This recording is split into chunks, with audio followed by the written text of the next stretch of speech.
Saviez-vous que celui que l'on considère comme le fondateur de McDonald's n'est pas celui qui a créé le premier restaurant? Et que la véritable source de richesse de cet empire n'est pas la vente de hamburgers? Restez avec moi, car l'histoire de McDonald's est bien plus surprenante et impitoyable que vous ne l'imaginez.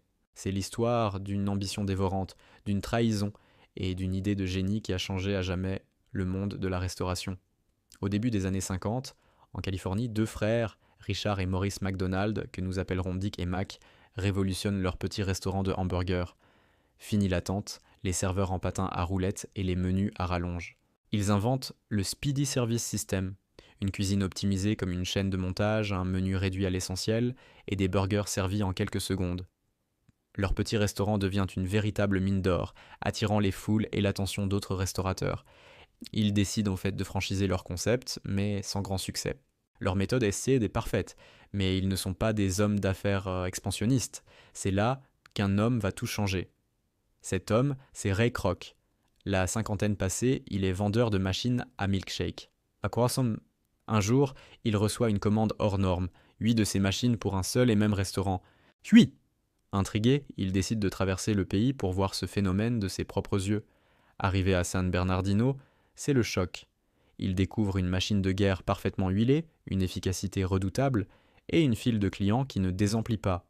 Ray Kroc n'a pas vu un simple restaurant, il a vu l'avenir, il a vu le potentiel d'une chaîne nationale, d'un McDonald's dans chaque ville d'Amérique. Il approche immédiatement les frères McDonald. Dick et Mac sont méfiants.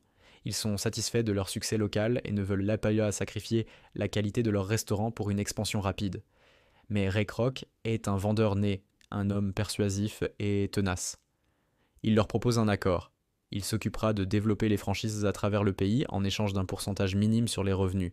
Les frères Sam, pensant garder le contrôle et fois qu'est touché une rente confortable sans effort, finissent par accepter. Ils signent un contrat qui, sans qu'ils le sachent, va sceller leur destin et les déposséder de leur propre nom. Au début, la collaboration est difficile. Ray Kroc est un visionnaire ambitieux, prêt à tout pour la croissance. Les frères McDonald, eux, sont des perfectionnistes, obsédés par la qualité du moindre détail. Chaque changement proposé par Kroc, comme remplacer la vraie glace des milkshakes par une poudre moins chère, se heurte à leur refus catégorique. Kroc est frustré. Il vend des franchises à tour de bras, l'empire grandit, mais son contrat ne lui rapporte presque rien. Les pourcentages le sont si faibles qu'il est au bord de la faillite personnelle. C'est à ce moment-là qu'il rencontre Harry Sonborn, un génie de la finance. Sonborn lui révèle une vérité qui va tout changer. Il lui dit « Ray, vous n'êtes pas dans le business du hamburger. Vous êtes dans le business de l'immobilier. » L'idée est simple, mais absolument géniale. Au lieu de simplement vendre des franchises, l'entreprise de Kroc, la McDonald's Corporation, achètera les terrains où les restaurants seront construits. Ensuite, elle louera ces terrains aux franchisés. Le loyer devient ainsi une source de revenus stable et exponentielle, bien plus lucrative que les maigres pourcentages sur les ventes de hamburgers. Et surtout, cela donne à Kroc un contrôle total. Un franchisé ne respecte pas les règles. Il peut tout simplement résilier le bail et le remplacer. Cette nouvelle stratégie est un coup de maître. L'argent commence à affluer. Ray Kroc devient immensément riche et puissant. Les frères McDonald, de leur côté, assistent impuissants à la transformation de leur création. Leur nom est partout, mais ils n'ont plus aucun pouvoir. La relation devient glaciale. Kroc se considère désormais comme le seul et unique fondateur. Il commence à réécrire l'histoire, s'attribuant tout le mérite de la vision et du succès. Le point de rupture arrive en 1961. Kroc veut une liberté totale. Il propose de racheter les frères pour 2,7 millions de dollars. Une somme énorme pour l'époque. Les frères, épuisés par les conflits, acceptent. Mais il y a un détail crucial. Lors de la finalisation, leur accord verbal stipulant qu'ils toucheraient 1% des revenus à perpétuité n'est pas mis sur papier. Kroc refuse au dernier moment, prétextant que les investisseurs n'accepteront pas. Il leur promet de respecter cet accord sur une poignée de main. Une poignée de main qui ne vaudra jamais rien. Pire encore, le contrat de vente les oblige à retirer leur propre nom de leur restaurant d'origine, à San Bernardino. Ils le rebaptisent The Big M. Quelques années plus tard, Ray Kroc, par pure vengeance, ouvrira un McDonald's juste en face, les menant à la faillite.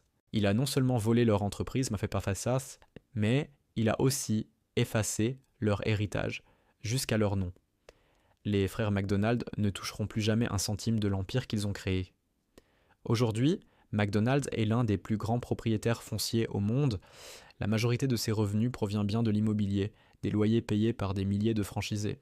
Ray Kroc, lui, est entré dans la légende comme le pionnier visionnaire, le fondateur de McDonald's.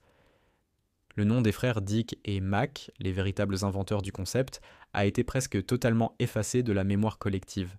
Une histoire fascinante qui nous rappelle que dans le monde des affaires, une bonne idée ne suffit pas.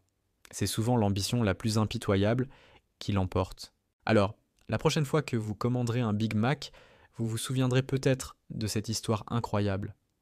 L'histoire de deux frères créatifs et d'un vendeur tenace qui a bâti un empire, non pas sur des steaks hachés, mais sur des fondations en béton.